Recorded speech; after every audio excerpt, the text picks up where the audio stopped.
Let us see the question. The system starts from rest and block.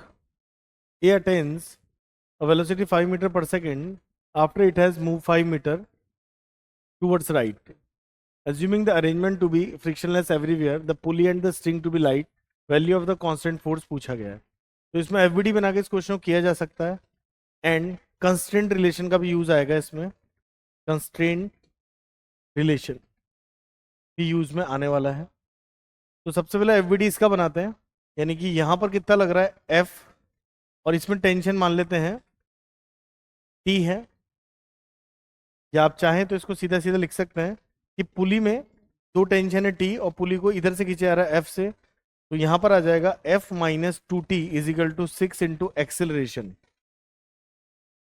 अब अगर हम देखिए इस ब्लॉक का आपको दिया हुआ एक्सेलरेशन, न्यूटन की इक्वेशन लगाएंगे v square is equal to u square plus 2s.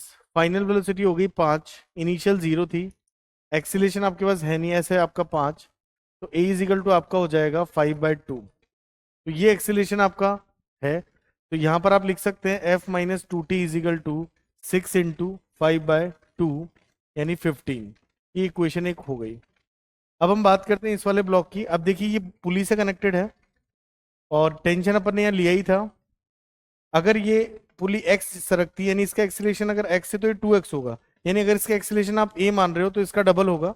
तो यहाँ पर बोल सकते हैं ये किसका है, a का जो एक्सीलरेशन होगा इट इज इसका आधा जो होगा वो एक्सीलरेशन ऑफ b होगा. तो a का एक्सीलरेशन आपने 2.5 निकाल लिया. अगर ये x सरकेगा तो ये 2x यानी डबल हो जाएगा. इसको ऐसे लिखने की जगह ऐसे लिख सकते हैं. इसका एक्सीलरेशन अगर a है तो इसका जो होगा वो 2a होगा. तो आप लिख सकते हैं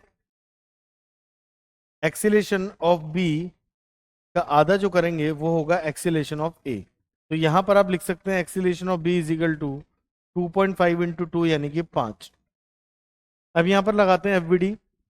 तो नीचे की तरफ 20 न्यूटन लग रहा है. 20 minus T is equal to 2 into इसका एक्सीलरेशन होगा 5, 20 और ये टी ऊपर की तरफ था, 20 minus T is equal to. अब यहां पर आपका आ जाएगा टी इज इक्वल टू 10.